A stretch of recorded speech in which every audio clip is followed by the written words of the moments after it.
சுவிசேஷம் 5ஆம் அதிகாரம் முதல் 7 வசனத்தை தயவு செய்து வாசியுங்கள். மார்க்கு சுவிசேஷம் 5ஆம் அதிகாரம் முதல் 7 வசனங்கள். Mark's Gospel, 5th chapter, first 7 verses. பின்பு அவர்கள் கடலுக்கு அக்கறையிலுள்ள கதரேனருடைய நாட்டில் வந்தார்கள். அவர் படவிலிருந்து இறங்கினவுடனே அசுத்த ஆவியுள்ள ஒரு மனுஷன் பிரேத கல்லறைகளிலிருந்து அவருக்கு எதிராக வந்தான். அவனுடைய குடியிருப்பு கல்லறைகளிலே இருந்தது. அவனை சங்கிலிகளினாலும் கட்ட ஒருவனாலும் கூடாதிருந்தது. அவன் அநேகம் தரம் விலங்குகளினாலும் சங்கிலிகளினாலும் கட்டப்பட்டிருந்தும் சங்கிலிகளை முறித்து விலங்குகளை தகர்த்து போடுவான். அவனை அடக்க ஒருவனாலும் கூடாதிருந்தது. அவன் எப்பொழுதும் இரவும் பகலும் மலைகளிலும் கல்லறைகளிலும் இருந்து கூக்குரலிட்டு கல்லுகளினாலே தன்னை காயப்படுத்தி கொண்டிருந்தான். அவன் இயேசுவை தூரத்திலே கண்டபோது ஓடி வந்து அவரை பணிந்து கொண்டு, இயேசுவே, உன்னதமான தேவனுடைய குமாரனே, எனக்கும் உமக்கும் என்ன? என்னை வேதனைப்படுத்தாதபடிக்கு தேவன் பேரில் உமக்கு ஆணை என்று மிகுந்த சத்தமிட்டு சொன்னான். And they came over unto the other side of the sea, into the country of the Gadarenes. And when he was come out of the ship, immediately there met him out of the tombs a man with an unclean spirit, who had his dwelling among the tombs, and no man could bind him, no, not with chains, because that he had been often bound with fetters and chains, and the chains had been plucked asunder by him, and the fetters broken in pieces, neither could any man tame him. And always, night and day, he was in the mountain and in the tombs, crying and cutting himself with stones. But when he saw Jesus afar off, he ran and worshipped him, and cried with a loud voice and said, What have I to do with thee, Jesus, thou Son of the Most High God? I adjure thee by God that thou torment me not. தேவனுடைய நாமத்துக்கு மகிமை உண்டாவதாக. Glory to the name of the Lord. ஆண்டவராகிய இயேசு கிறிஸ்து இந்த பூலோகத்திலே ஜீவித்த காலத்திலே அவர் ஒரு பிசாசு பிடித்ததான ஒரு மனிதனை சுகமாக்கினதைத்தான் நாம் இந்த பகுதியிலே நாம் படிக்கின்றோம். In this scripture portion we read how actually the Lord Jesus Christ healed a person who was possessed with a devil as Jesus was ministering in this earth. இயேசு கிறிஸ்து இந்த பூலோகத்திலே ஜீவிக்கிறதான வேளையிலே அவர் நன்மை செய்கிறவராகும், பிசாசின் பிடியிலே அகப்பட்ட யாவரையும் விடுதலையாக்குகிறவராகும், குணமாக்குகிறவராகும் சுற்றி திரிந்தார் என்று வேதம் சொல்கிறது. The word of God says that Jesus, as he was serving God in this world, he was walking about doing good things, and he was delivering the people from the clutches of the devil. அவருடைய ஊழியத்தினுடைய பெரும் பகுதி ஜனங்களுக்கு பரலோக ராஜ்யத்தை பற்றி சொல்லிக் கொடுக்கிறவராயிருந்தார். The great portion of the ministry of Jesus was to teach about the kingdom of God. ரட்சிப்புக்கு ஏற்றதான காரியங்களை அவர்களுக்கு உபதேசமாக போதித்தார். And the Lord Jesus would teach those people the things pertaining to the salvation. அதே நேரத்திலே விடுவிக்க கூடியதான ஒரு பெரிய ஊழியத்தையும் கூட அவர் செய்ததாக நாம் வேதத்திலே வாசிக்கிறோம். But at the same time in the word of God we read that the Lord Jesus was doing the marvelous ministry of salvation and deliverance. யார் யார் வியாதியோடு கஷ்டங்களோடு பிசாசினுடைய பிடிகளோடு இருந்தார்களோ அப்படிப்பட்டவர்களுக்கு தம்முடைய வல்லமையின் மூலமாக அவர்களுக்கு ஒரு விடுதலை அளித்தார். Whosoever was possessed by the power of the devil, tormented and afflicted by the evil spirits, by his own divine power the Lord gave them the deliverance. இப்படி இருக்கிறதான வேளையிலே கதரேயன் என்கிறதான ஒரு நாட்டிற்கு ஆண்டவராகிய இயேசு கிறிஸ்து சென்றார். So when things were going this way, one day the Lord Jesus Christ went into the country of the Gadarenes. அவர் படகிலிருந்து இறங்கின உடனே அசுத்தாவி பிடித்ததான ஒரு மனிதன் அவருக்கு எதிர்பட்டு வருகிறார். The moment the Lord Jesus came out of the ship, immediately there met him a man with an unclean spirit. இயேசு கிறிஸ்துவை கண்ட உடனே இந்த அசுத்தாவி பிடித்ததான மனிதன் இயேசு கிறிஸ்துவினுடைய பாதத்திலே வந்து பணிந்து கொண்டு, உன்னதமான தேவனுடைய குமாரனே, எனக்கும் உமக்கும் என்ன? என்னை வேதனைப்படுத்தாதபடிக்கு தேவன் பேரில் எனக்கு ஆணையிட்டு கொடும் என்று அவன் சத்தமிட்டு சொன்னான். And the moment he saw Jesus, then he began to cry and say aloud, Oh, what have I to do with thee, Jesus the Son of the Most High God? I adjure thee by God that you torment me not. இயேசு கிறிஸ்து அந்த அசுத்த ஆவியை அதட்டினார்.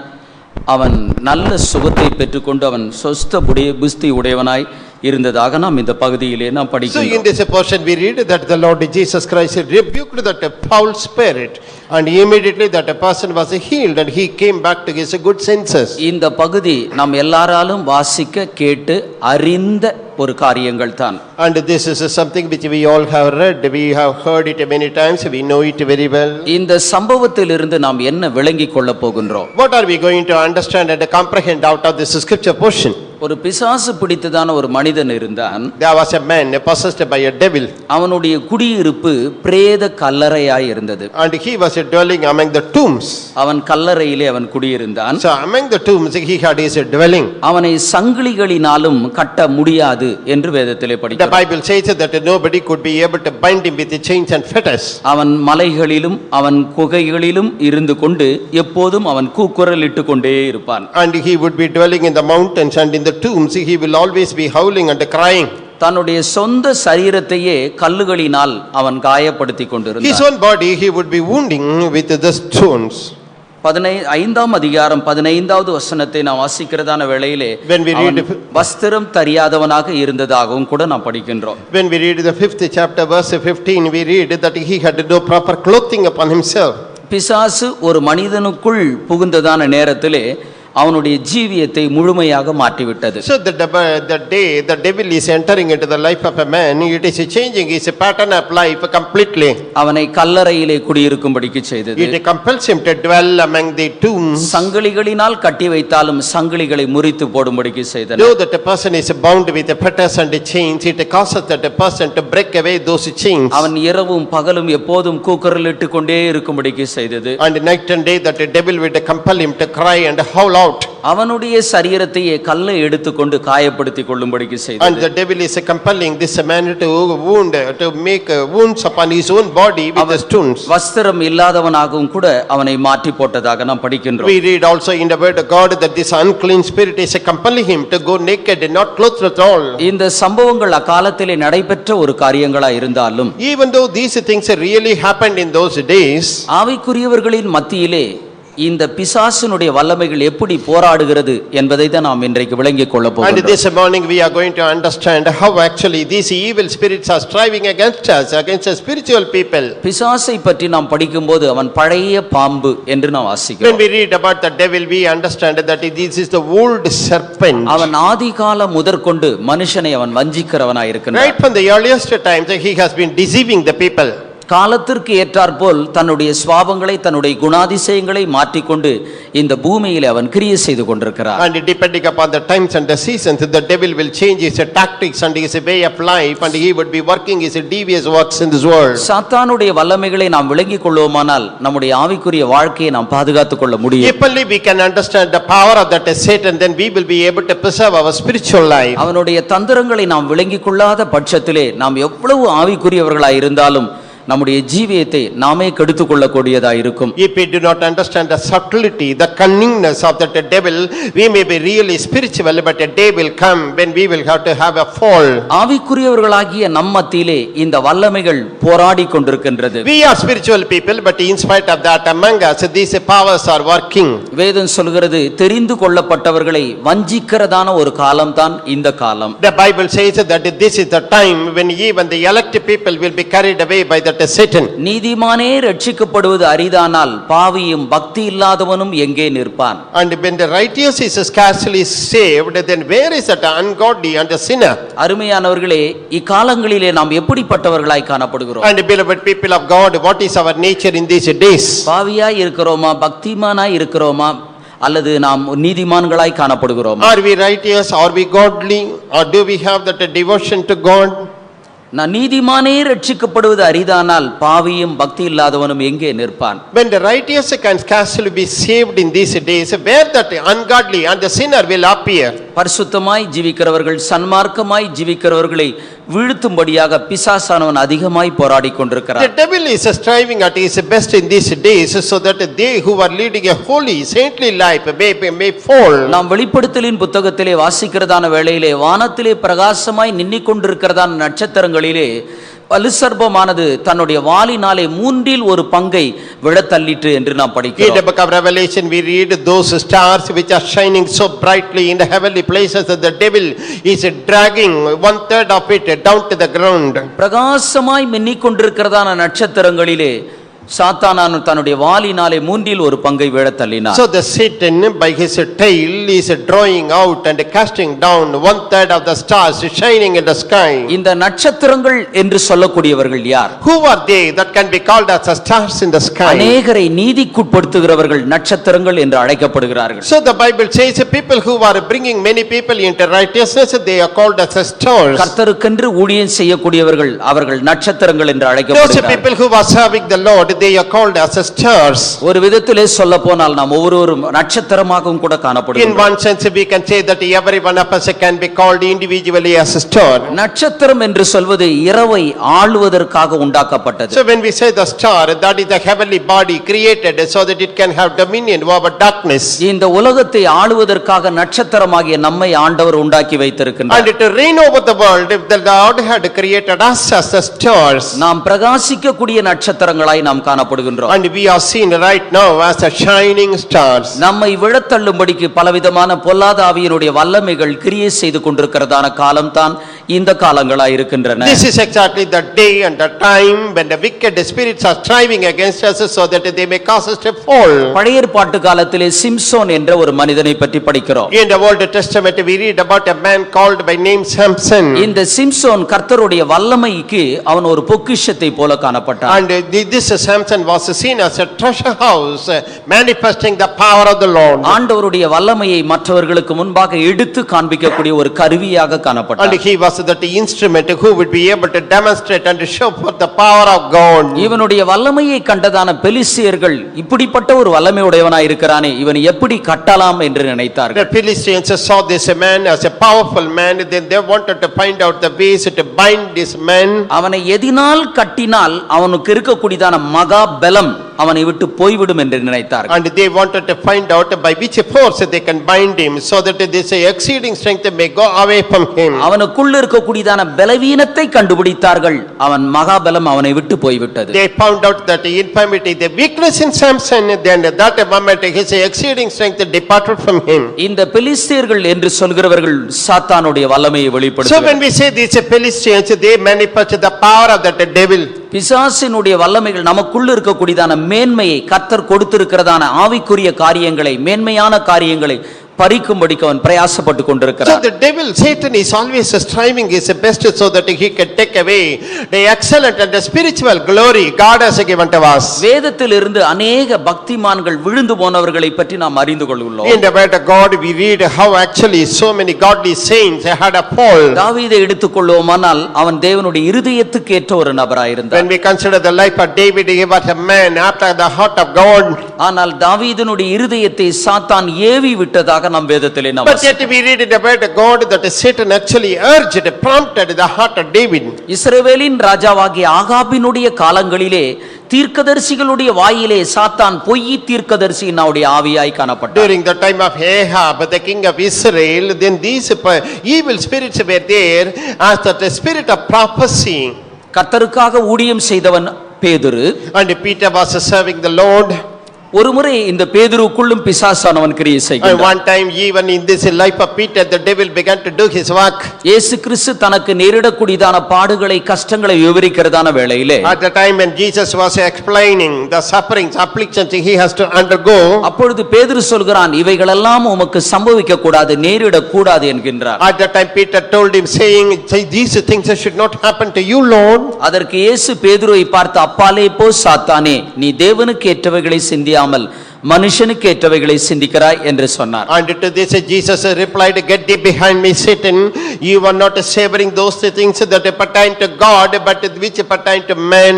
இயேசு கிறிஸ்து பேதுருவை பார்த்து அப்பாலே போ சாத்தானே என்று கடிந்து கொள்கிறதாக நாம் படிக்கிறோம். And if there we read that Jesus is admonishing Peter, get thee behind me, Satan. பேதுருவுக்குள் இருக்கக்கூடியதான ஒரு பிசாசினுடைய வல்லமைகளை தான் இயேசு சொல்கின்றார். And Jesus is only speaking about that evil power of Satan is seen in now in Peter. இதே அதிகாரத்திலே பேதுருவுக்கு இருந்ததான ஒரு வெளிப்படுத்தல்களை பற்றி நாம் படிக்கிறோம். But at the same time, in this same chapter, we read about the divine revelation he had. இயேசு பேதுருவை பார்த்து என்ன சொல்கின்றார்? And you know what Jesus is looking at Peter says? மாம்சமும் இரத்தமும் இதை உனக்கு வெளிப்படுத்தவில்லை, பரலோகத்தில் இருக்கிறதான பிதா இதை உனக்கு வெளிப்படுத்தினார் என்று சொல்கிறார். And Jesus tells him saying, flesh and blood has not revealed this to you, but my Father in heaven, he has revealed it to you. மற்ற அப்போஸ்தலர்களுக்கு இல்லாத ஒரு விசேஷமான ஒரு வெளிப்படுத்தல் இருக்கிறதாக ஆண்டவராகிய இயேசு கிறிஸ்து பேதுருவை பார்த்து சொல்கிறார். And now the Lord Jesus is looking at Peter, he says, you are having a revelation which your fellow apostles do not have. ஆனால் அதே அதிகாரத்தினுடைய பின் பகுதியிலே அப்பாலே போ சாத்தானே என்று சொல்கிறார். But exactly in the later portion of the same chapter, Jesus tells him, get thee behind me, Satan. இதிலிருந்து நாம் ஒரு காரியத்தை விளங்கிக் கொள்ள முடிகின்றது. So from this we are able to understand one thing. ஒரு நபர் எவ்வளவு தான் ஆவிக்குரியவனாய் இருந்தாலும் பக்திக்குரியவனாய் இருந்தாலும்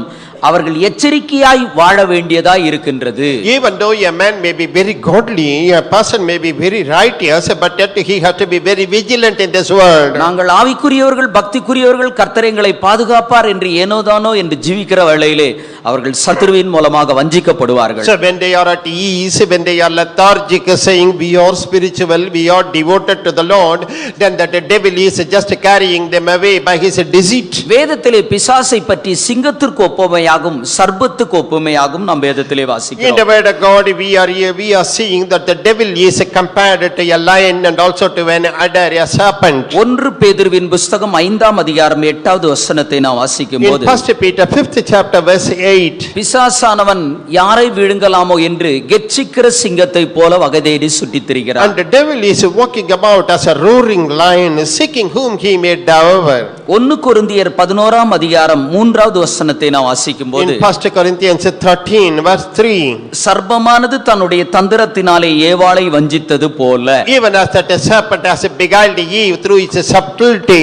இந்த இடத்திலே சர்ப்பத்துக்கு ஒப்புமையாகும் சிங்கத்துக்கு ஒப்புமையாகும் நாம் படிக்கிறோம். So in these places we are seeing that the devil is compared to a serpent and also to a lion. பிசாசானவன் சிலர் இடத்துல சிங்கத்தை போல வருகின்றான். And to some people the devil is coming before them as a lion. சிலர் இடத்திலே அவன் ஒரு சர்ப்பத்தை போல வருகின்றான். And before some people he comes as a serpent. சாத்தானுடைய கிரியைகள் இரண்டு விதத்திலே So காணப்படுகின்றன. the manifestation of that the devil is seen in two ways. ஒன்று அவன் வெளித்தோற்றத்திலே யாவரும் அறிந்து கொள்ளும்படிக்கு அவன் கிரியை And செய்கின்றான். the first thing is outwardly that other people may perceive who he is working. மற்றொன்று யாரும் அறியாத கூடியதான விதத்திலே அவன் சுவாப ரீதியாக அவன் கிரியை The செய்கின்றான். other way of the working of the devil is that he comes in an imperceptible way and he is making use of our emotions. சிங்கமானது ஒரு நபரை தாக்கும் போது கடிக்கும் போது இதன் மூலமாக வெளியரங்கமான ஒரு காயம் ஏற்படுகிறது. So at the time when the lion is attacking a person, the lion is doing it face to face outwardly.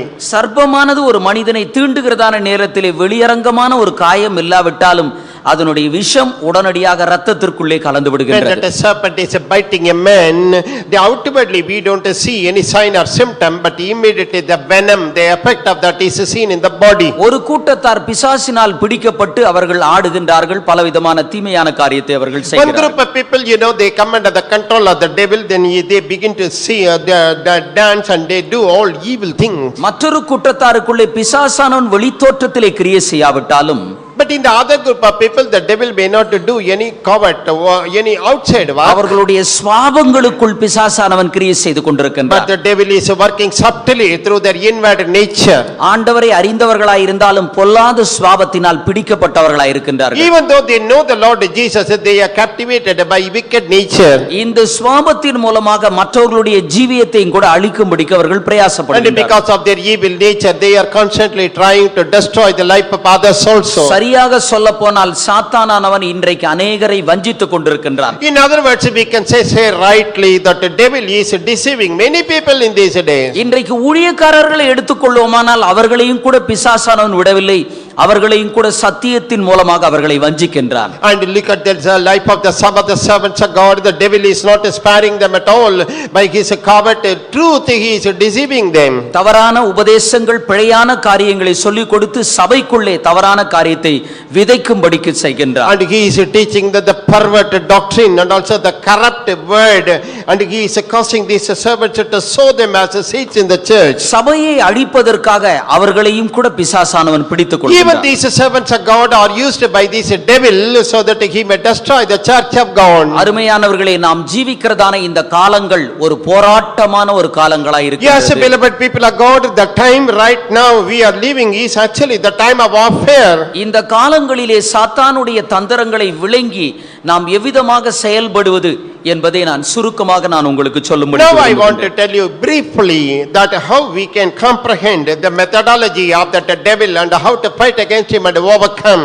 இந்த இடத்திலே ஒரு மனிதன் பிசாசினால் பிடிக்கப்பட்டவனாய் And at இருந்தான். this juncture we read in chapter 5, one man possessed by an unclean spirit. பிசாசு பிடித்ததான மனிதனை பிசாசு கல்லறையிலே குடியிருக்கும்படிக்கு செய்தது. So that man possessed by that evil spirit is causing him to dwell among the tombs. யாராவது ஒருவர் கல்லறையிலே குடியிருக்கும்படிக்கு விரும்புவார்களா? And will there be any person in the whole world liking to dwell among the tomb? உயிரோடு இருக்கிற எந்த மனுஷனும் கல்லறைக்குள்ள அவன் குடியிருக்க No, மாட்டான். anybody who is alive will never have the desire to dwell in that graveyard. மரித்தவர்கள் தான் கல்லறையிலே But குடியிருப்பார்கள். only the dead corpses will dwell among the tomb. ஆனால் பிசாசு பிடித்ததான இந்த மனிதன் அவன் கல்லறையிலே குடியிருந்தான். But this man we see possessed by that devil is having his dwelling among the tomb. ஆவிக்குரிய சில ஜனங்களையும் கூட பிசாசானவன் பிடித்து அவர்களை கல்லறைக்குள்ளாக And வைத்திருக்கிறான். the devil is catching some of the spiritual people also, and he is now bringing them among the tombs. இந்த கல்லறை என்கிறதான ஒரு அனுபவம் ஒரு கிறிஸ்தவனுக்குள் எப்படி வருகின்றது? And this experience of being in a tomb, how can it come in the life of a Christian? எப்படி ஒரு மரித்த ஒரு மனிதன் கல்லறைக்குள்ளே காணப்படுகின்றானோ, Even as a dead man is seen within the sepulchre. அதுபோல ஆத்துமாவிலே ஒரு மனிதனுக்கு மரணம் காணப்படுமானால் அவன் கல்லறையிலே காணப்படுகின்றான். Similarly, when there is a death in the soul of a man, then immediately he will be seen inside the tomb. அல்லது எப்போது ஒரு நபருக்குள்ளே பாவம் ஏற்படுகிறதோ அந்த பாவமானது மரணத்தை உண்டாக்குகிறது.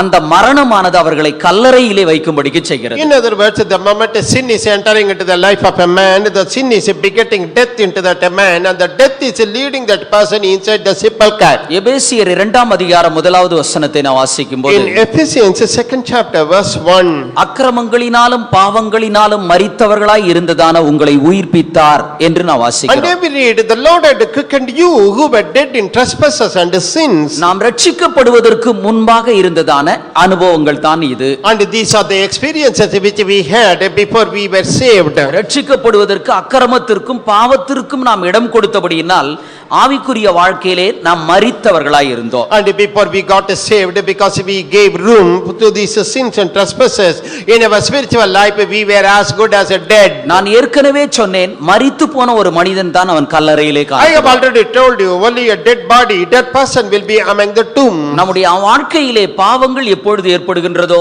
அக்கிரமங்கள் எப்பொழுது ஏற்படுகின்றதோ, அப்போது நாம் கல்லறை என்கிற ஒரு அனுபவத்திலே The காணப்படுகிறோம். very day when the sin is entering into us, when there is iniquity in our personal life, then in that day we are seen inside the sepulchre. நாம் நினைக்கின்றோம் நாம் கர்த்தரோடு இருக்கிறோம், அவருடைய ஆலயத்திலே நாம் காணப்படுகிறோம், இப்படியெல்லாம் நமக்குள்ளே சில கற்பனைகள் காணப்படுகிறது. We are just imagining, we presume that we are with the Lord, that we are in the church of God. எப்போது நமக்குள்ளே பாவங்கள் ஏற்படுகின்றதோ அந்த பாவத்தின் நிமித்தமாக தேவனை விட்டு நாம் பிரிந்து கல்லறை எனக்கூடியதான ஒரு அனுபவத்திலே நாம் The காணப்படுகிறோம். moment we become sinners, sin is entering into our life, we get separated from the Lord, then we have our dwelling in the sepulchre.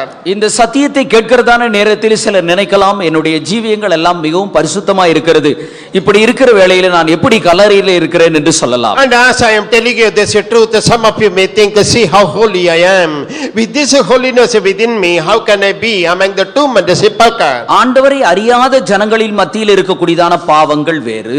And there are, the sins are totally different, which are seen in the life of people who don't know God. கிறிஸ்தவர்களின் மத்தியிலே காணப்படுகிறதான பாவங்கள் But வேறு. at the same time, there are totally a different set of sins seen among the Christians. இப்படியே ஆவிக்குரிய கிறிஸ்தவர்களின் மத்தியிலும் காணப்படுகிறதான பாவங்கள் And வேறாயிருக்கிறது. similarly, there is another set of sin which is seen among the spiritual Christians. ஆண்டவரை அறியாத ஜனங்களைப் போல பலவிதமான துன்மார்க்கமான பாவங்களுக்கு நாம் இடைப்படாவிட்டால், இடம் கொடுக்காவிட்டால், We may not give room to those evil, grievous sins which other people who don't know Jesus are committing. நம்மையும் அறியாமலே சில தவறான காரியங்களுக்கு நாம் இடம் கொடுத்து Even விடுகிறோம். without perceiving, we are allowing some of the sins to enter into our life. இதை தீர்க்கதரிசியாகிய சாமுவேல் குறிப்பிடுகின்றார். And this is what the prophet Samuel is mentioning. 1 சாமுவேலின் புஸ்தகம் 12ஆம் அதிகாரம் 23வது வசனத்தை 1 வாசிக்கும்போது Samuel 12:23. நானும் உங்களுக்காக விண்ணப்பம் செய்யாதிருப்பேன் ஆகில் கர்த்தருக்கு விரோதமாய் பாவம் செய்கிறவனாய் இருப்பேன். And he says, if I do not pray for you, then I will be sinning against the Lord. இந்த இடத்திலே சாமுவேல் தனக்குள் வரக்கூடியதான ஒரு பாவத்தை சொல்கிறார். And here Samuel is telling a sin that will be coming into him. நான் உங்களுக்காக விண்ணப்பம் செய்யாதிருப்பேனானால் கர்த்தருக்கு விரோதமாய் பாவம் செய்கிறவனாய் இருப்பேன். Supposing I stop praying for you, then I will be sinning against the Lord. இந்த சாமுவேலை பற்றி நாம் அறிந்திருக்கின்றோம். We know very well about this prophet Samuel. அவனுடைய ஜீவியத்திலே எந்த விதமான பாவங்களும் காணப்படவில்லை. And in his personal life there was no sin at all. ஆனால் அவன் வளர்ந்த சூழ்நிலையே மிகவும் ஒரு மோசமான ஒரு சூழ்நிலை. But when we consider the situation in which he was growing up, that was very bad. ஒரு மோசமான சூழ்நிலையிலே வளர்ந்து அவன் ஒரு பரிசுத்தவானாய் ஜீவித்தவன். In that evil, that is a bad environment, he grew up, but he lived the life of a saint. ஜீவியத்திலே எந்த விதமான ஒரு குறையும் இல்லை என்று தன்னை பற்றி அவனுக்கே ஒரு சாட்சி இருந்தது. And regarding himself, he had a testimony that he lacked nothing. நான் மற்றவர்களுடைய நிலத்தை அபகரிக்கவில்லை, இச்சைக்கவில்லை என்று சொல்கிறார். And he says, I did not lust after the field of other people. அவர்களுக்குள்ளே எந்த விதமான பொருளாசை இல்லை என்பதையும் கூட And குறிப்பிடுகிறார். Samuel also says that he was never covetous about the things of others. ஒரு குறையும் இல்லாத சாமுவேல் சொல்கிற வேளையிலே நான் மற்றவர்களுக்காக விண்ணப்பம் செய்யாதிருப்பேனானால் கர்த்தருக்கு விரோதமாய் நான் பாவம் செய்கிறவனாய் இருப்பேன் என்று குறிப்பிடுகின்றார். And it's Samuel who did not lack anything when he says that if I do not pray for you, then I will be sinning against the Lord. அப்ப இந்த இடத்திலே பாவம் வருவதற்கு ஒரு சந்தர்ப்பம், ஒரு வாய்ப்பு இருக்கிறதாக குறிப்பிடுகின்றார். In other words, we understand that Samuel says there is an opportunity, a way by which sin can enter. பாவம் வருவதற்கு ஏற்படுகிறதான வாய்ப்பு சூழ்நிலை எப்படிப்பட்டது? And think of that environment, the situation where the sin can enter. நான் உங்களுக்காக விண்ணப்பம் செய்யாதிருப்பேனானால், Supposing I do not pray for you.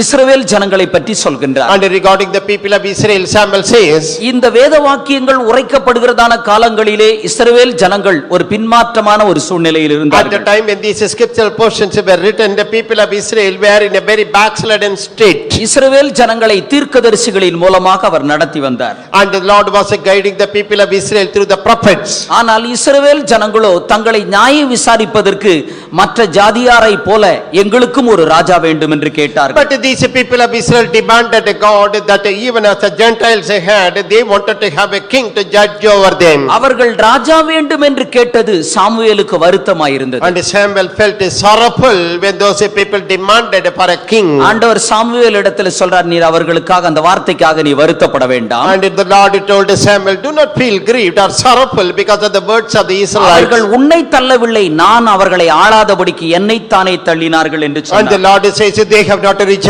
you, but they have rejected me, so that I may not reign over them. 1 Samuel 12ஆம் அதிகாரம் 19வது வசனத்தை நாம் வாசிக்கும்போது 1 Samuel 12:19.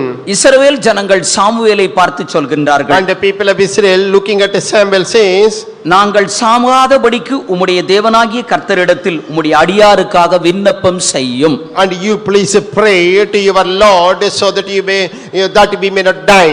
என்றைக்கு இவர்கள் தங்களுக்கென்று ஒரு ராஜாவை அவர்கள் வேண்டும் என்று கேட்டார்களோ, The very day those people demanded for a king, இது கர்த்தருடைய பார்வைக்கு பொல்லாப்பானதாய் இருந்தது. this was an act of wickedness in the sight of God. இதன் மூலமாக இஸ்ரவேல் ஜனங்களுக்குள்ளே ஆண்டவர் ஒரு சிட்சையை அனுப்புகிறதாக நாம் We படிக்கின்றோம். also read in the word of God that because of this God is sending a punishment, a chastisement among them. 1 Samuel 12ஆம் அதிகாரம் 18வது வசனத்தை நாம் வாசிக்கும்போது 1 Samuel 12:18. அன்றைய தினம் கர்த்தர் இடி முழக்கங்களையும் கல் மழையையும் கட்டளையிட்டார் என்று நாம் வாசிக்கிறோம். We read verse 18 that and the Lord sent thunder and rain in that day. அதிகமான இடி முழக்கங்களும் காணப்பட்டது, மழையும் காணப்பட்டது. There was a huge thunder and also the torrential rain. இதை கண்டு இஸ்ரவேல் ஜனங்களுக்குள்ளே பயம் ஏற்பட்டு விட்டது. And when the people of Israel saw that, they greatly feared. நாம் நமக்கென்று ஒரு ராஜாவை கேட்டோமே, ஆண்டவர் இப்படிப்பட்ட ஒரு தண்டனையை தருகிறாரே என்று நினைத்தார். We asked for a king from the Lord, but the Lord is sending such a punishment upon us. அப்பொழுது இஸ்ரவேல் ஜனங்கள் சாமுவேல் இடத்திலே வந்து, At that time the people of Israel came to Samuel. நாங்கள் சாகாதபடிக்கு உங்கள் தேவனாகிய கர்த்தரிடத்தில் எங்களுக்காக விண்ணப்பம் செய்யும். And they told him, pray for your servants unto the Lord your God, so that we may not die. நாங்கள் செய்த எல்லா பாவங்களோடும் எங்களுக்கு ராஜா வேண்டுமென்று கேட்ட ஒரு பாவத்தையும் கூட்டிக் கொண்டோம். For we have added unto all our sins this evil to ask us a king. தங்களுடைய பாவங்களை உணர்ந்து சாமுவேலிடத்திலே வந்தபோது Understanding their sins, they came to Samuel. Samuel சொல்கிறான், நான் மற்றவர்கள் உங்களுக்காக விண்ணப்பம் செய்யாதிருப்பேனானால் கர்த்தருக்கு விரோதமாய் பாவம் செய்கிறவனாய் And then இருப்பேன். Samuel says, if I do not pray for you, then I will be sinning against God.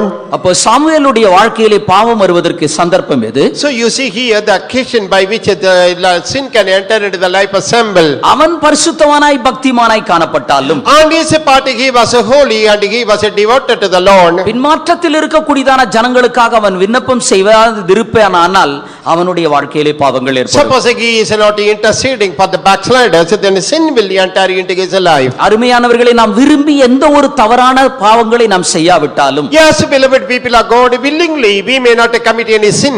அழிந்து போகிறதான ஜனங்களுக்காக, பின்மாற்றத்திலே ஜீவிக்கிறதான ஜனங்களுக்காக, மோசமான பாதையிலே செல்கிறதான ஜனங்களுக்காக நாம் விண்ணப்பம் செய்யாமல் இருப்போமானால் அதுவே பாவமாயிருக்கும். Supposing we do not pray, we do not intercede for the perishing souls, for the other people who suffer, then that is a sin on our behalf. இந்த பாவத்தின் நிமித்தமாக கூட பிசாசானவன் நம்மை கல்லறை என்கிறதான ஒரு அனுபவத்திற்குள் வைக்கலாமே, யாருக்கு தெரியும்? And because of this sin, the devil may cast us among the tombs. So how do we know that he won't do that? இன்னும் ஆவிக்குரிய ஜனங்களிடத்தில் இருக்கிறதான ஒன்று ரெண்டு பாவங்களை And குறிப்பிடுகின்றேன். I would like to narrate to you one or more sins seen in the life of spiritual people. ரோமரின் புத்தகம் 14ஆம் அதிகாரம் 23வது வசனத்தை நாம் வாசிக்கும்போது Romans 14 verse 23.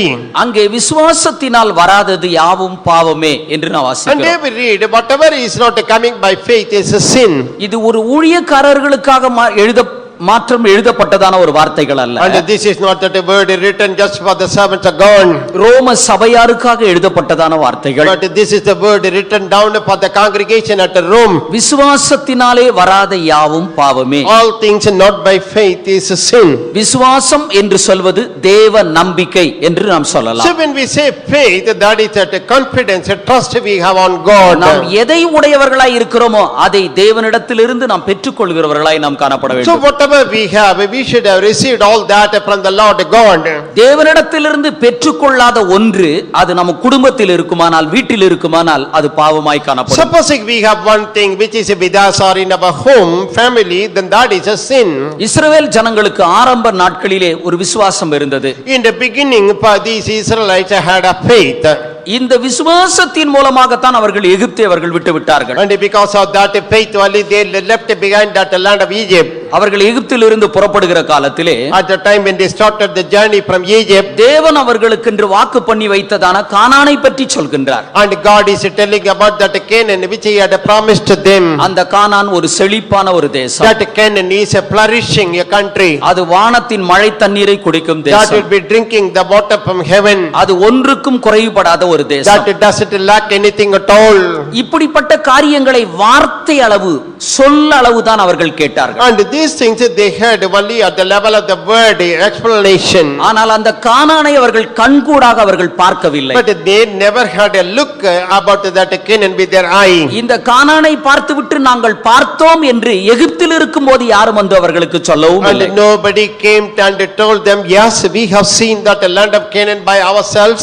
இந்த கானானை அவர்கள் கேள்விப்பட்டார்கள். They came to know about that Canaan. கேள்விப்பட்ட உடனே அவர்கள் எகிப்தை அவர்கள் விட்டு வெளியே வந்தார்கள். So the moment they came to know about that Canaan, they left behind Egypt and came out. இது அவர்களுக்குள் இருந்ததான ஒரு விசுவாசம் என்று சொல்லலாம். So this we can say there is a faith inhabited in them. 40 ஆண்டுகள் இதை நினைத்துக் கொண்டே அவர்கள் நடந்து கொண்டு வந்தார்கள். 40 long years they were thinking about this and they were marching on.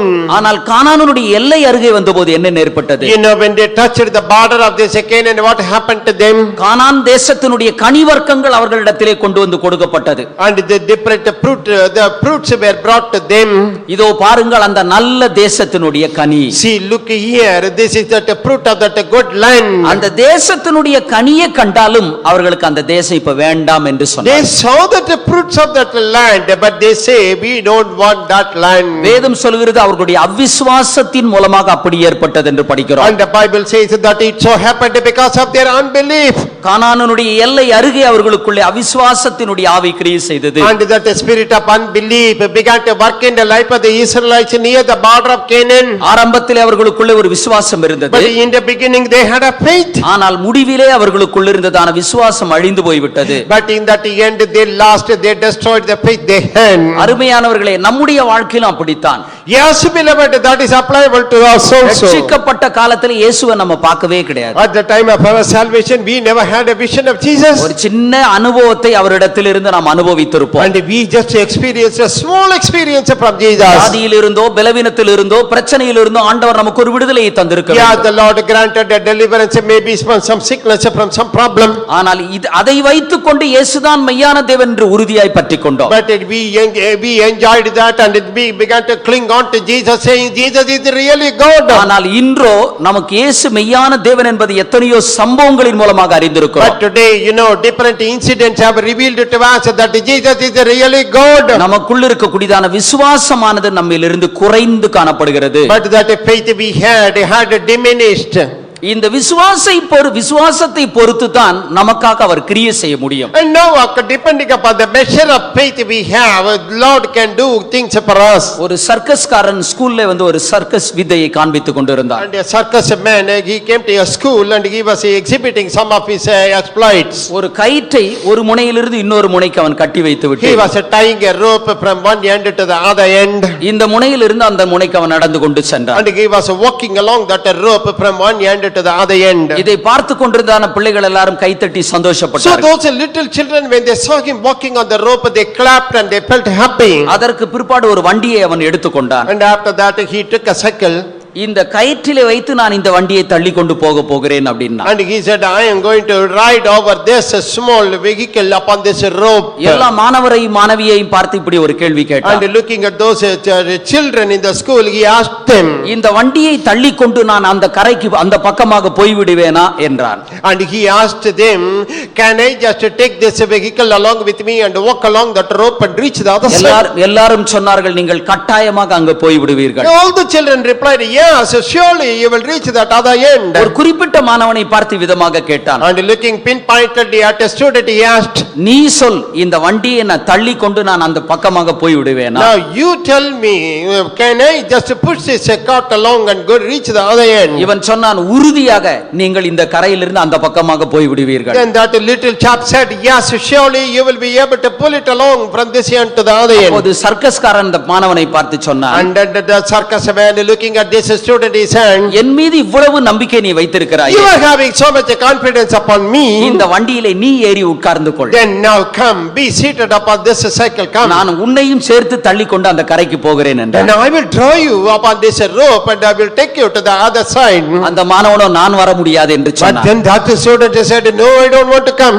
சர்க்கஸ்காரன் மீது இவனுக்கு நம்பிக்கை காணப்பட்டது. Yes, he had that confidence upon that circus man. ஆனால் அந்த மனிதனிடத்திலே தன்னை ஒப்படைப்பதற்கு அவனுக்கு நம்பிக்கை இல்லாமல் But போய்விட்டது. the student did not have that much trust and confidence to yield himself to him. அருமையானவர்களே, இக்காலங்களிலே நம்ம எல்லாருடைய ஜீவியங்களும் அப்படித்தான் இருக்கின்றது. Yes, beloved people of God, this is the condition in which we are right now.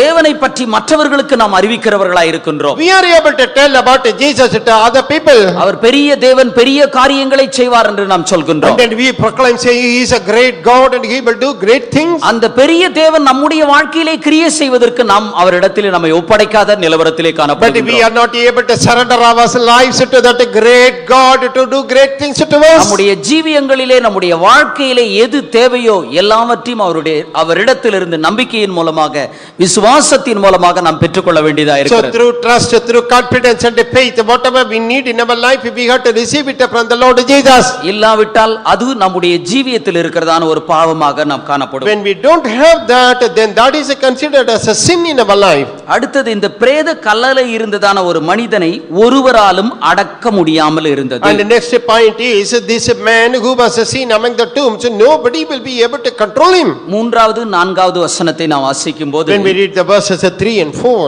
அவனை ஒருவனாலும் அடக்க முடியாது, no person could be able to control him. அவனை சங்கிலிகளினால் கட்டி வைத்தாலும் அந்த சங்கிலிகளையும் கூட முறித்து போடுவான். And supposing they are binding him with a fetters and a chains, he will easily break them. இவன் இவனுக்குள்ள இருக்கக்கூடியதான பிசாசு ரொம்ப பொல்லாத பிசாசா இருக்கு. In other words, that evil spirit which was seen in him was so fierce. இவனுடைய கையையும் காலையும் சங்கிலி போட்டு கட்டினாலும் சங்கிலியை முறிச்சு போட்டுட்டு And ஓடியாந்துருவான். even though they are binding his hands and the feet, he will just break up the fetters and cover. ஒருவராலும் அடக்க முடியாத ஒரு சாத்தான் தான். And this is that Satan nobody can control or tame. இந்த வல்லமைகள் எப்படி நமக்குள்ளே காணப்படுகின்றது? How these powers are manifesting in our life? ஒவ்வொருவருக்குள்ளும் இந்த வல்லமைகள் ஒவ்வொரு விதத்திலே காணப்படும். In different ways, this devil, these spirits are working in our lives. இந்த வல்லமையினால் பிடிக்கப்பட்டவர்கள் எப்படி இருப்பார்கள்? And those people controlled by these evil spirits, how will they be? அப்படிப்பட்டவர்களை ஒருவரும் அடக்க முடியாது. And such people nobody can tame. அவர்களுக்கு சட்டம் போட்டு அடக்கணும்னு நினைச்சாலும் அவர்களை ஒருபோதும் அடக்க And முடியாது. supposing they pass a law, a decree, nobody can bring them in subjection. ஆனால் வேதம் என்ன சொல்கின்றது? You know what the Bible says? ஒவ்வொருவரும் தங்களுக்கு மேற்பட்டவர்களுக்கு அடங்கி காணப்பட வேண்டும் என்று. And the Bible says, be in subjection to those people above you. பிள்ளைகள் தங்களுடைய பெற்றோர்களுக்கு அடங்கி காணப்பட Yes, வேண்டும். the children must be in subjection to the parents. மனைவிமார்கள் தங்களுடைய புருஷனுக்கு அடங்கி காணப்பட And the வேண்டும். wives must be in subjection to their husbands. விசுவாசிகள் தங்களுடைய ஊழியக்காரர்களுக்கு அடங்கி And காணப்பட then the வேண்டும். believers must be in subjection to them that are above them. நாம் எல்லாரும் ஒன்று சேர்ந்து பரிசுத்தாவியானவருக்கு கிறிஸ்துவுக்கு வேத வசனத்துக்கு அடங்கி காணப்பட When we வேண்டும். all join together and we must be in subjection to Jesus Christ, to Holy Spirit and the Holy Word. என்னை யாரும் ஒண்ணும் பண்ண முடியாது அப்படின்னு ஒரு சூழ்நிலை இருக்குமானால் நம்மை ஒரு பிசாசா அவன் பிடித்து வைத்திருக்கிறான் என்பதுதான். Supposing we say that nobody can control or tame us, that means we are under the power of the devil. இந்த ஆவிகள் சில பிள்ளைகளின் மத்தியிலே கிரியை செய்து வருகின்றன. And now this spirit is working among the children. பிள்ளைகள் பெற்றோர்களுக்கு எல்லாவற்றுக்கும் கீழ்ப்படிந்து அடங்க வேண்டும் என்று நாம் வாசிக்கிறோம். We read in the word of God that the children must show obedience to the parents in all aspects. பிள்ளைகளே உங்கள் பெற்றாருக்கு எல்லாவற்றிலும் கீழ்ப்படியுங்கள், இது நியாயம் என்று And வாசிக்கிறோம். we read in the word of God, children obey your parents in all things, this is right and proper. பெற்றோருக்கு நாம் அடங்கி காணப்படாவிட்டால் இப்படிப்பட்ட சத்துருவினுடைய வல்லமைகள் நம்முடைய வாழ்க்கையிலே கிரியை செய்யும். Supposing we are not in subjection to our parents, then these powers of the devil will be working in our life.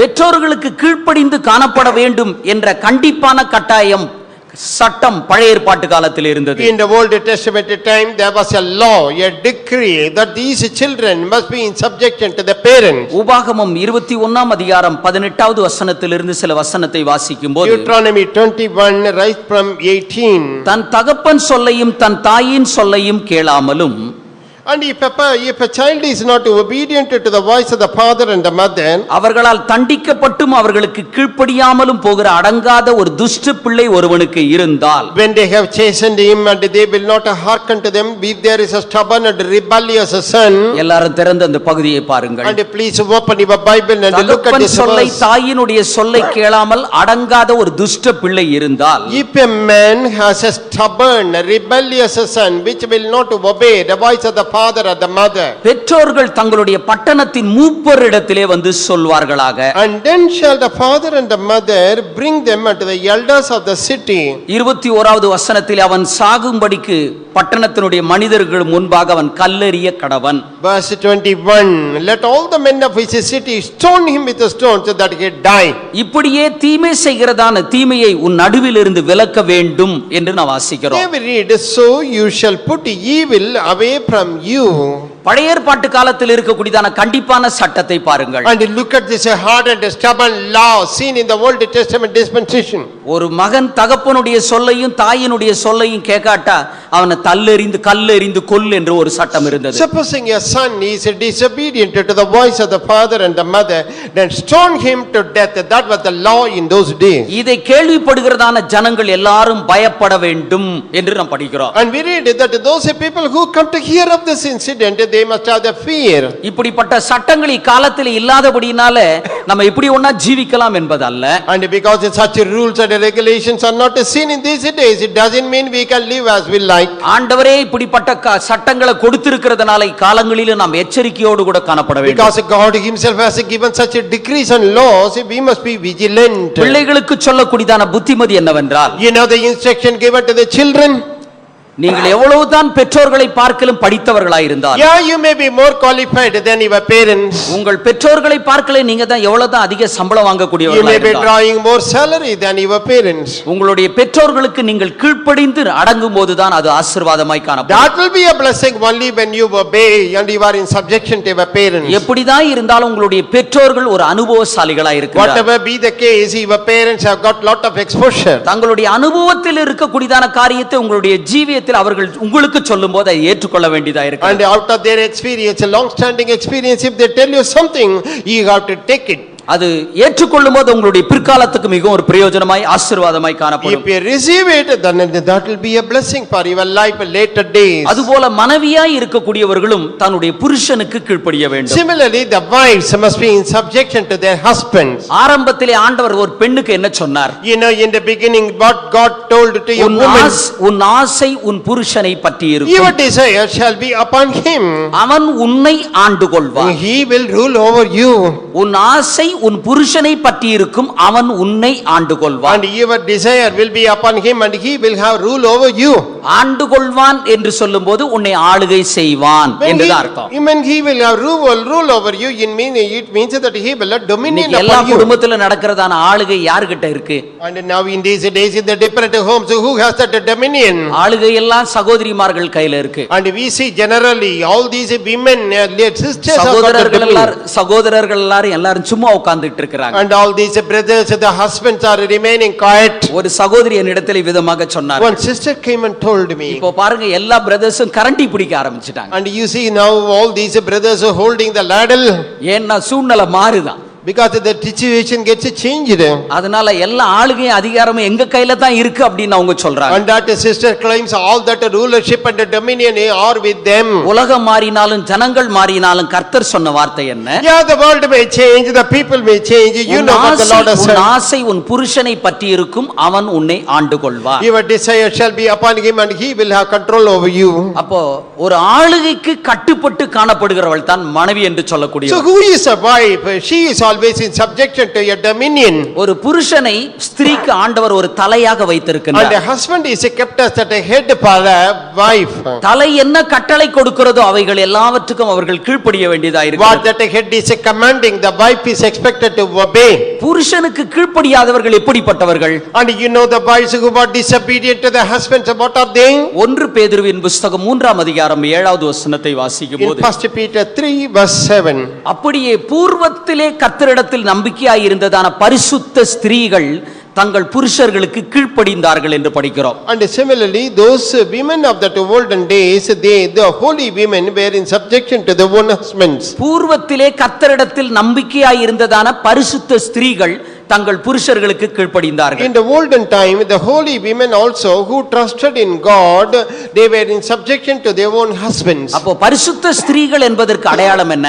So what is that token or the sign for a holy woman? தங்கள் புருஷர்களுக்கு கீழ்ப்படுகிறவர்கள் தான் பரிசுத்த ஸ்திரீகள். People who are in wives who are in subjection to the husband, they are the holy தங்கள் women. புருஷர்களுக்கு அடங்காமல் இருக்கிறார்களே அப்படிப்பட்ட ஸ்திரீகளுக்கு வேதம் என்ன பெயர் And சொல்கின்றது? you know what is the name the Bible is giving to those people who are not obedient to the husband? நீதிமொழிகளின் புத்தகம் 7வது அதிகாரத்தை நாம் வாசிக்கிறதான When வேளையிலே we read Proverbs chapter 7, அந்த அதிகாரம் முழுவதும் ஒரு பாவியான ஒரு ஸ்திரீயை பற்றி தான் and the எழுதப்பட்டிருக்கிறது. whole chapter is dealing about a wicked, sinful woman.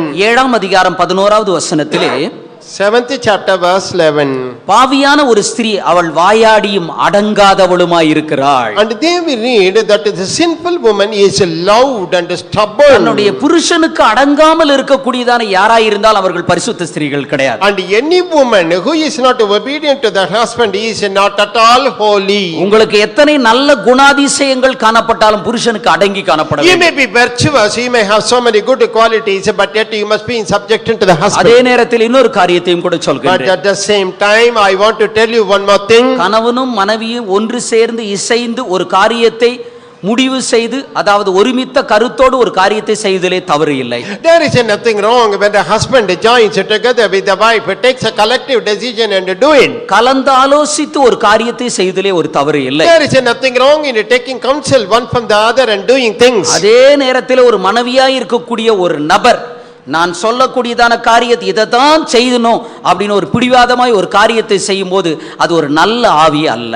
But at the same time, a wife who is stubborn, when she is stubborn, compelling her husband to do a particular thing, that is not the sign of a holy woman. அதுபோல ஜனங்கள் என்று சொல்லுகிறவர்கள் கர்த்தருடைய ஊழியக்காரர்களுக்கு அவர்கள் அடங்கி காணப்படுகிறார்கள். Similarly, when we say the pew, the congregation, they must be in subjection to the leaders of the church. எபிரேயர் 13ஆம் அதிகாரம் 17வது வசனத்தை நாம் படிக்கும்போது Hebrews 13:17. வேதம் சொல்கிறது உங்களை நடத்துகிறவர்களுக்கு கீழ்ப்படிந்து அடங்குங்கள் என்று And the வாசிக்கிறோம். Bible says, be in subjection to them that are above you.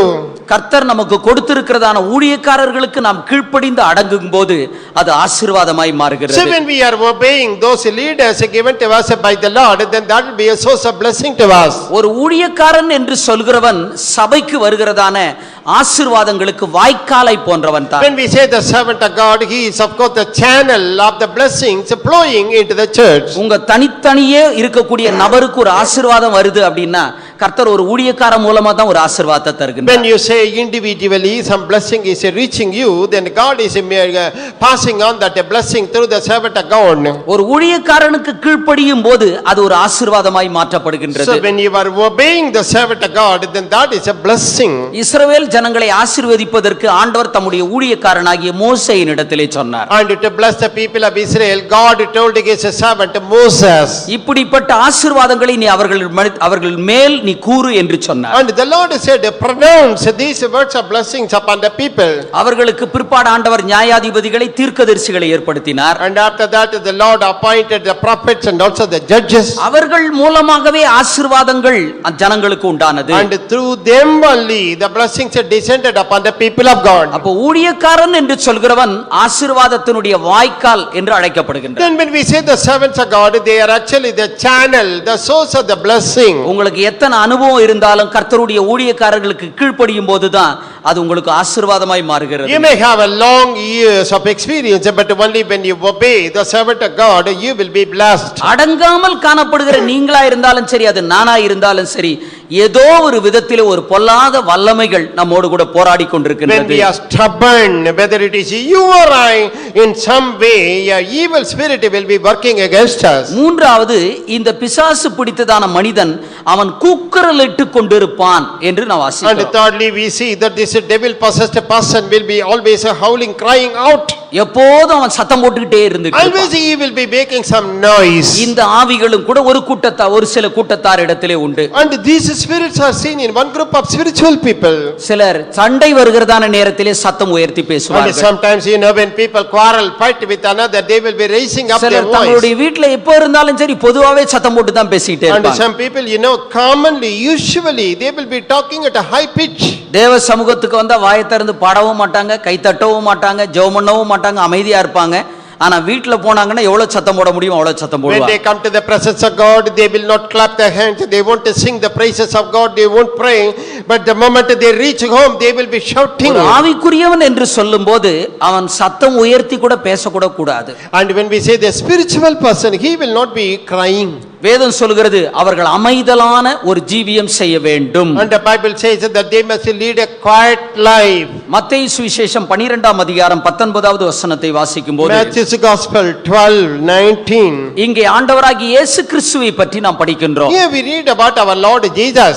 அவர் வாக்குவாதம் செய்யவும் மாட்டார், He will not argue, contend, அவர் சத்தத்தை உயர்த்தவும் மாட்டார், nor will he raise up his voice. அவருடைய சத்தம் வீதிகளிலே கேட்கப்படுவதும் இல்லை. And neither any man will be able to hear his voice in the street. அவர் வாக்குவாதம் செய்யவும் மாட்டார், He will not strive. அவர் தன்னுடைய சத்தத்தை உயர்த்தவும் மாட்டார், அவருடைய சத்தம் வீதிகளிலே கேட்கப்படுவதும் இல்லை. He will not cry, neither shall any man hear his voice in the street. அப்ப இயேசு எப்படிப்பட்ட ஒரு ஜீவியத்தை So you செய்தார்? see what type of life Jesus was ஒரு leading. அமைதலான ஒரு ஜீவியத்தை A செய்தார். very quiet life. நாமும் கூட ஒரு அமைதலான ஒரு ஜீவியம் செய்யணுங்க. Yes, we have to lead a quiet fertilized. நம்ம வீட்ல எத்தனை பிரச்சனைகள் ஏற்பட்டாலும் சரி, So many problems may crop up in our home. கணவனுக்கோ மனைவிக்கோ பிள்ளைகளுக்கோ எப்படிப்பட்ட ஒரு பிரச்சனைகள் A ஏற்பட்டாலும், husband may have, or the wife, or the children may have lot of problems. நம்ம வீட்ல பிரச்சனைன்றத பக்கத்து வீட்டுக்காரங்க கூட தெரிஞ்சுக்க கூடாது. And even our neighbor in the next door must come to know that we have a problem. பிரச்சனை வராத குடும்பமே கிடையாது. There is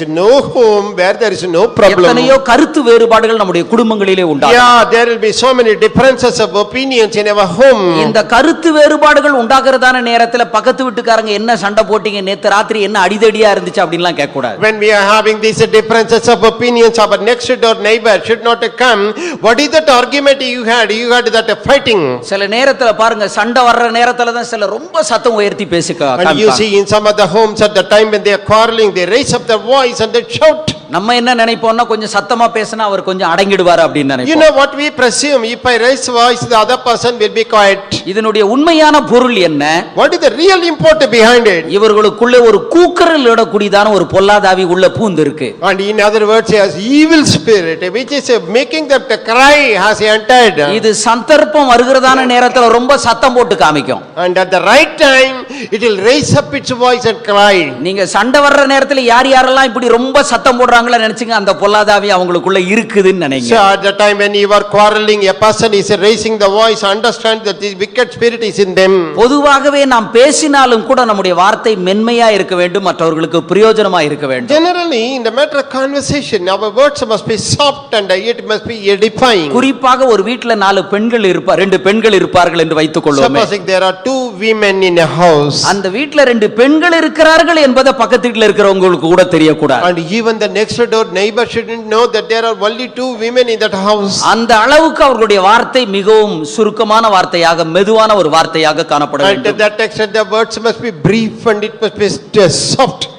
அடுத்தது, அவன் தன்னை கல்லுகளினாலே காயப்படுத்தினான் என்று நாம் வாசிக்கிறோம். And next we see that this man was cutting himself with those stones. இந்த பிசாசு பிடித்ததான மனிதன் தன்னுடைய சொந்த சரீரத்தை கல்லுகளினாலே காயப்படுத்தினான். And this man possessed with that devil, he was wounding his body, cutting off his flesh by the stone. ஆவிக்குரிய நிலவரத்தின்படி கல் என்று சொல்வது என்ன? And in the spiritual sense, what is this stone? நீதிமொழிகளின் புஸ்தகம் 27ஆம் அதிகாரம் 3வது வசனத்தை நாம் வாசிக்கும்போது, Proverbs 27 verse 3. கல் கனமும் மணல் பாரமுமாம். நீதிமொழிகள் 27. A stone is heavy and the sand weighty. கல் கனமும் மணல் பாரமுமாம். Stone is heavy and the sand is weighty. மூடருடைய கோபமோ இவ்விரண்டிலும் பாரமுமாயிருக்கும். And the fool's wrath is heavier than them both. இந்த இடத்திலே கல்லை பற்றி சொல்லும்போது கோபத்தோடு கூட ஒப்பிட்டு எழுதி இருக்கிறது. So the Bible, when it is speaking about the stone, it is comparing it with the wrath. இந்த பிசாசு பிடித்த மனிதன் கல்லுகளினாலே தன்னை அவன் காயப்படுத்திக் கொண்டான். And this devil possessed man, he was cutting himself with stone. கல் என்று சொல்வது கோபத்தை வெளிப்படுத்துகிறது. This stone represents the wrath. நமக்குள் ஏற்படுகிறதான கோபமானது நம்மையே அழித்து விடுகின்றது. And that anger which is seen in us is destroying our very life.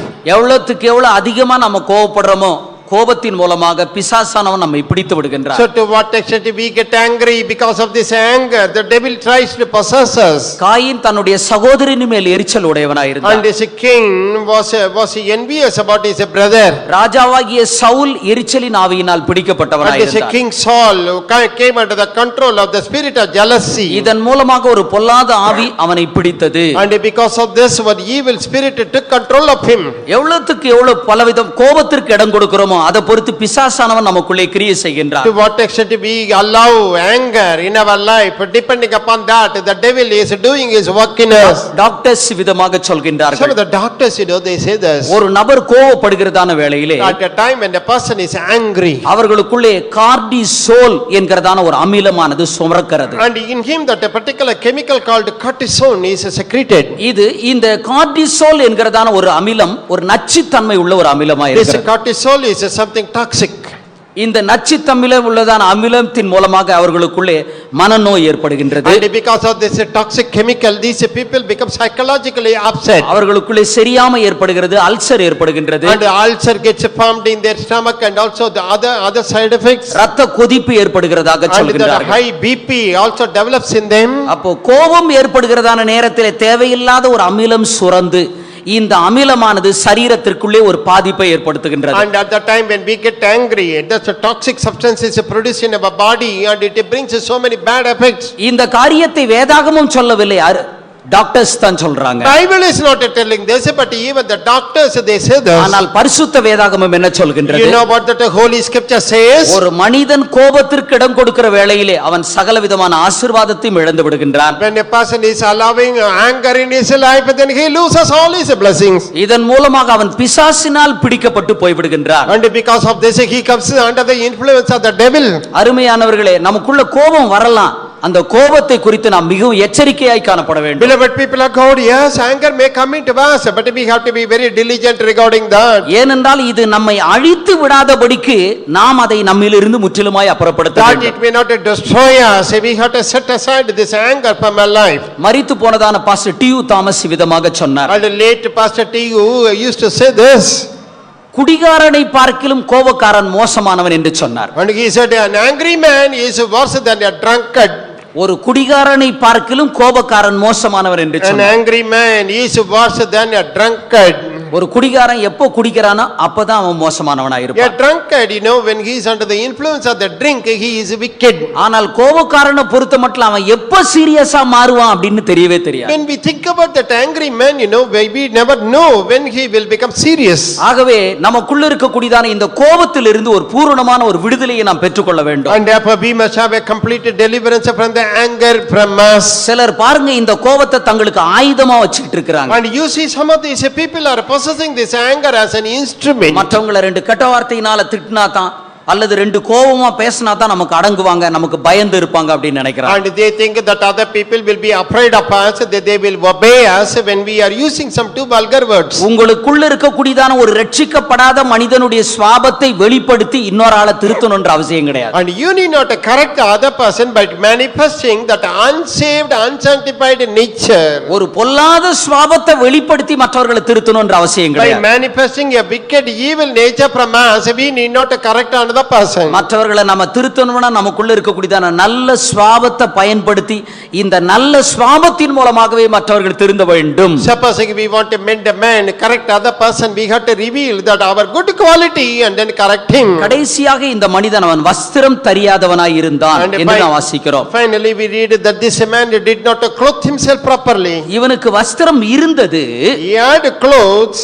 எப்போது இந்த பிசாசு பிடித்தானோ The moment the devil took control of him, அப்போது அவன் அந்த வஸ்திரத்தை அவன் பிசாசு பிடுங்கி விட்டான். and at that time the devil just snatched away his clothes. பிரியமானவர்களே, ஆண்டவர் நமக்கு கூட ஒரு வஸ்திரத்தை கொடுத்திருக்கின்றார். Yes, beloved people of God, God has given to us also a beautiful cloth. ஏசாயாவின் புத்தகம் 61வது அதிகாரத்திலே நாம் வாசிக்கும்போது In Isaiah chapter 61 we read, அவர் நமக்கு ரட்சிப்பின் வஸ்திரத்தையும் துதியின் உடையும் கொடுத்திருக்கிறார் என்று நாம் and வாசிக்கிறோம். he has given us he has given us that garment of salvation and also the shawl of praise. இந்த வஸ்திரங்கள் ஆவிக்குரிய வஸ்திரங்கள் என்று அழைக்கப்படுகிறது. And these garments are called as a spiritual garment. பிசாசானவன் நம்மை பிடிக்கிறதான நேரத்திலே At the time when that evil spirit is possessing us, நமக்குள்ள இருக்கக்கூடியதான நம்முடைய ஆவிக்குரிய வஸ்திரத்தை அவன் எடுத்து விடுகின்றான். he just takes away our spiritual garment. ஆண்டவர் கொடுத்த இந்த ஆவிக்குரிய வஸ்திரத்தை நாம் காத்துக்கொள்ளாவிட்டால், Supposing we do not preserve our spiritual garment given by the Lord, நாம் கர்த்தருடைய வருகையிலே நாம் எடுத்துக்கொள்ளப்பட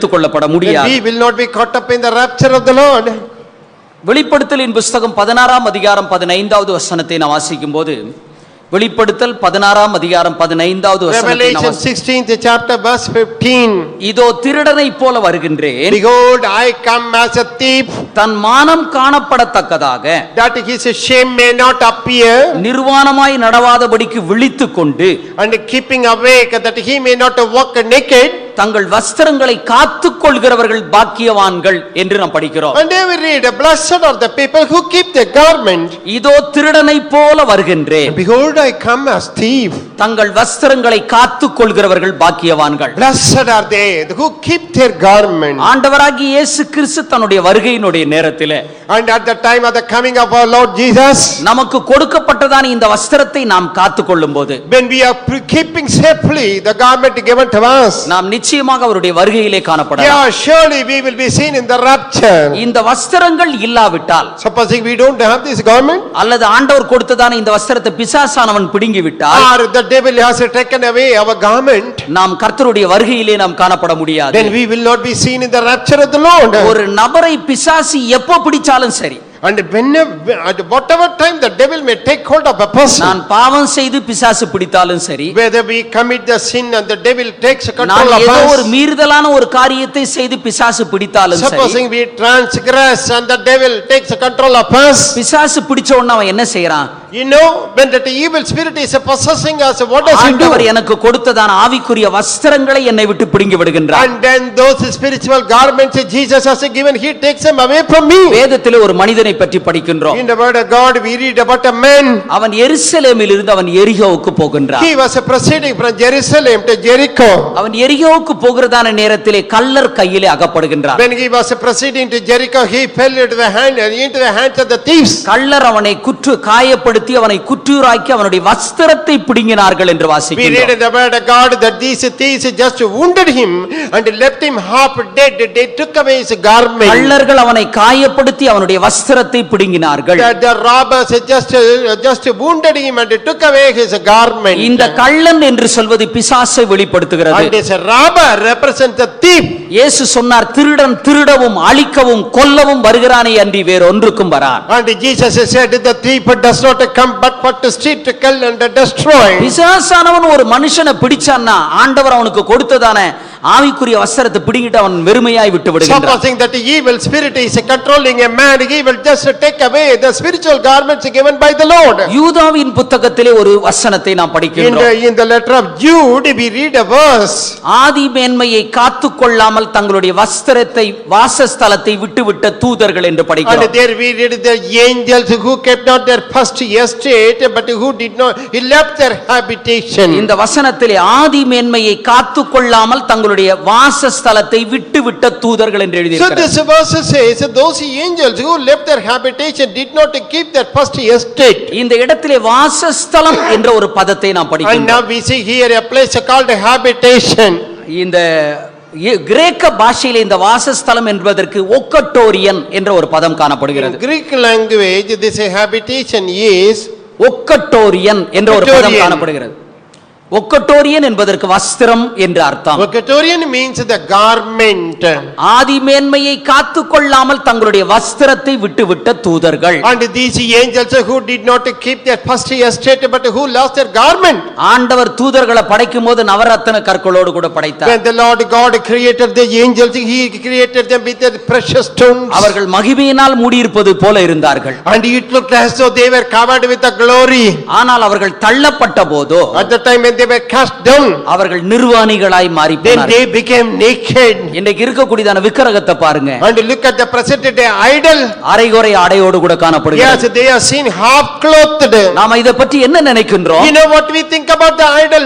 இவைகள் தங்களுடைய வஸ்திரத்தை விட்டு விட்டவைகளாய் And இருக்கின்றது. these are they which had left their garment and the clothes. ஆண்டவர் கொடுத்ததான மேன்மைகளை அவைகள் இழந்து போயின. They just loved that spiritual splendor God gave. ஆகவே அவர்களுக்குள்ள இருக்கக்கூடிய வஸ்திரம் அவர்களை விட்டு போய்விட்டது. And therefore the garment God gave just left them. உங்க வாழ்க்கையில ஏதோ ஒரு பாவத்துக்கு நீங்க கொஞ்சம் இடம் கொடுத்துட்டீங்கன்னா, And supposing you give room, a little room for that sin in your life. ஆண்டவர் நமக்கு கொடுத்திருக்கிறாரே இந்த ஆவிக்குரிய வஸ்திரத்தை பிசாசானவன் ஒன்றுமில்லாமல் எடுக்கும்படிக்கு And then பிரயாசப்படுகிறார். the devil will strive his best to take away our garment given to us by God. நீங்கள் கேட்டதான இந்த காரியத்திலே பிசாசானவன் உங்களோடு கூட எந்த விதத்திலே And போராடுகின்றார்? among these things which you have just now heard, please think in which way the devil is working against you. ஒரு நிமிடம் உங்களை ஆராய்ந்து பாருங்க. 1 minute, please examine yourself. இந்த பிசாசு பிடித்ததான மனிதன் அவன் கல்லறையிலே குடியிருந்தான். And this என்று evil spirit possessed man was having his dwelling among the tomb. நம்முடைய ஜீவியத்திலே பாவம் இருக்குமானால் கல்லறை என்ற ஒரு அனுபவத்திலே காணப்படும். Supposing there is a sin in our life, then we have that experience of a sepulchre. அடுத்தது இந்த பிசாசு பிடித்த மனிதனை சங்கிலிகளினாலும் கட்ட முடியவில்லை. And next we see that the devil possessed man could not be bound by chains. நாம் ஒருவருக்கும் அடங்க மாட்டோம். We will not obey anybody. எத்தனை சட்டம் போட்டாலும் சரி, எத்தனை திட்டம் போட்டாலும் சரி, எவ்வளவு அன்பு சொன்னாலும் ஒருவருக்கு அடங்க They மாட்டோம். may love us so much, they will have so many degrees, decree, law upon us, but we will never நாம் obey. அடங்காமல் காணப்படுவோமானால் அதுவும் கூட ஒரு பொல்லாத ஆவியினுடைய வல்லமை. Supposing we are stubborn, that is because of the evil spirit. மூன்றாவது, அந்த ஆவி எப்போதும் கூக்குரலிட்டு கொண்டே இருப்பார். And thirdly, we see this wicked spirit will be crying. ஆவிக்குரியவர்கள் அமைதலான ஒரு ஜீவியம் செய்ய வேண்டும். But the spiritual people must lead a calm and a quiet life. அதிக சத்தம் உயர்த்தி பேசுவது கூட பாவமாய் தான் காணப்படுகிறது. Raising up our voice and then speaking is also a sin. எப்படிப்பட்ட ஒரு பிரச்சனையின் நேரத்திலும் ஒரு சுமூகமான ஒரு அணுகுமுறையை நாம் கையாள வேண்டும். Whatever be the severity of that problem, we must remain calm. அடுத்தது, இந்த மனிதன் தன்னுடைய கல்லுகளினாலே தன்னுடைய சரீரத்தை காயப்படுத்தினார். And next we see this man was cutting himself with a stone. கோபப்படுவது நம்முடைய சரீரத்தை காயப்படுத்துவதற்கு சமானமாய் இருக்கிறது. When we get angry, that is equivalent to wounding our body. அடுத்தது, அவன் வஸ்திரம் இல்லாதவனாய் இருந்தான் என்று நாம் And படிக்கிறோம். next the Bible says that he had no clothes upon himself. இந்த 5 காரியத்திலே நாம் எந்த காரியத்திலே குறைவுள்ளவர்களாய் Among இருக்கிறோம்? these 5 points, in which aspect we are lacking?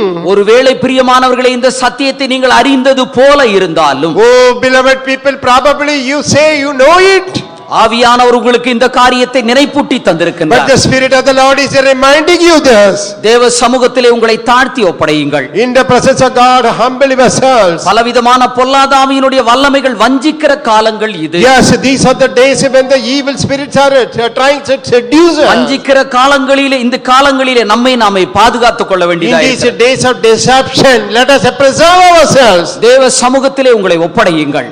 Commit yourself in the presence of God. ஆண்டவர், எனக்குள்ள இப்படிப்பட்ட வல்லமை போராடுகிறது என்று சொல்லுங்கள். You say, yes Lord, this is that evil spirit working in me. இவைகளிலிருந்து எங்களுக்கு ஒரு விடுதலை வேண்டும் என்று கேளுங்கள். And you say, Lord, deliver me from the work of this spirit. ஆண்டவர் நமக்காக விடுதலை தரும்படிக்கு காத்துக் Yes, the கொண்டிருக்கிறார். Lord is waiting eagerly to deliver us. நம்முடைய வாஞ்சைகளை விருப்பங்களை அறிந்து நமக்காக உதவி செய்யும்படிக்கு காத்துக் கொண்டிருக்கிறார். And the Lord is waiting eagerly to help us because he knows our desires and longings. வேதத்திலே நாம் இப்படி படிக்கிற வேளையிலே, When we read these things in the word of God, அவருக்குள் இருக்கக்கூடியதான பிசாசை அதட்டினார். and the Lord rebuked the devil in him, அவன் வஸ்திரம் தரித்தவனாய் இருந்தான். and then he clothed himself. அவனை கண்டு மற்றவர்கள் ஆச்சரியப்பட்டார்கள். And the people, when they had a glance at him, they marveled. அருமையான சகோதரனே, சகோதரியே, Beloved brother, beloved sister, இது முதற்கொண்டு கர்த்தர் உன் வாழ்க்கையை மற்றவர்களுக்கு ஆச்சரியமாய் மாற்றப் போகிறார். yes, from this day the Lord is going to change your life. I marvel. உன்னுடைய ஜீவியத்தின் உனக்குள் இருக்கக்கூடிய ஸ்வாபங்களை கர்த்தர் மாற்றப் போகிறார். And the Lord is going to change your inward nature. உன்னோடு கூட போராடின பொல்லாதாவியினுடைய வல்லமைகளை ஆண்டவர் அகற்றப் Oh, the போகிறார். Lord is going to rebuke that power of that evil spirit working against you. உங்களையும் அறியாமல் சில பொல்லாத வல்லமைகள் கிரியை செய்து கொண்டிருந்திருக்கலாம். Yes, probably without you knowing, some of the evil spirits were working against அந்த you. வல்லமையிலிருந்து ஆண்டவர் இன்றைக்கு ஒரு விடுதலையை Oh, கட்டளையிடுகிறார். today the Lord is going to deliver you from the power of that evil spirit. இன்றைய நாள் உன் வாழ்க்கையிலே ஒரு விடுதலையின் நாளாய் Amen. இருக்கட்டும். Let this day be the day of deliverance in your life. இயேசு கதரேயனுடைய தேசத்திற்கு போனபோது When the Lord Jesus went to the land of the Gadarenes, அந்த பிசாசு பிடித்த மனிதன் இயேசுவை வந்து பணிந்து கொண்டான். and that devil possessed man came and worshipped Jesus. எந்த பொல்லாதாவியின் வல்லமைகள் உன்னை அடிமைப்படுத்தி கொண்டிருந்ததோ, And that wicked spirit which had been ruling over you, அந்த வல்லமை உன்னை பணிந்து கொள்ள போகின்றது. and that power is going to prostrate before you. உங்களுக்கு பாதபடியாக்கப்பட போகிறது. And now it will become your footstool. உங்களை அளக்களித்துக் கொண்டிருந்ததான வல்லமையிலிருந்து கர்த்தர் ஒரு ஜெயத்தை The தருகின்றார். Lord is giving you the victory from that power which was working against you. ஒரு சின்ன ஜெபத்தை மாத்திரம் செய்யுங்க. Small prayer, you please pray. இப்படிப்பட்ட வல்லமைகள் என்னோடு கூட உண்டு ஆண்டவரே. Yes, Lord, this is that evil spirit working against me. இதிலிருந்து ஜெயிப்பதற்கு எனக்கு ஒரு பலத்தை தார். Give me, Lord, the strength to overcome உம்முடைய this. வல்லமையை எனக்கு தாரும் என்று You give கேளுங்கள். me that power, oh God. கர்த்தர் உதவி செய்வார். The Lord will help you. கர்த்தர் நமக்காக உதவி The செய்யும்படிக்கு Lord will காத்திருக்கிறார். help you. எல்லாரும் வாய்களை திறந்து ஜெபியுங்கள். And please open your mouth and pray. Hallelujah. Amen. ஆண்டவரே, கோத்தனாவிலிருந்து விடுதலை தரும்படி வேண்டிக் கொள்கிறேன். ஆண்டவரே, கோத்தனாவிலிருந்து வஞ்சிக்குமே மிக தந்திரமா வஞ்சனையான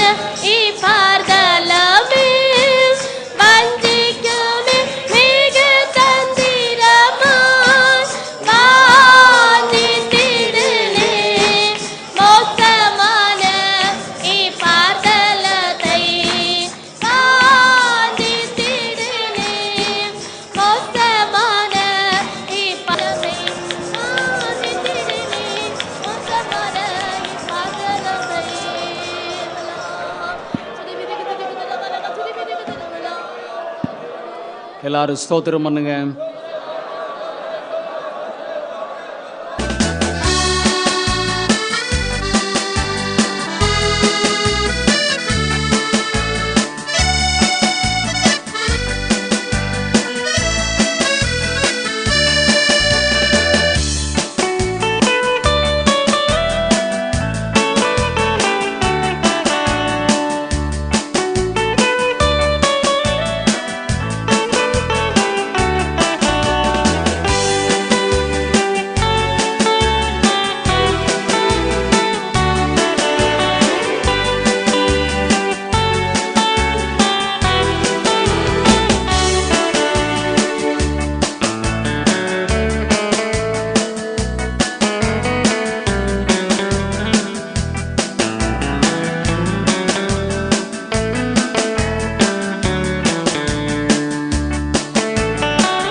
நம்முடைய ஆராதனையை ஆசீர்வாதமாய் மாற்றினாருக்கா ஸ்தோத்திரம் பண்ணுங்க.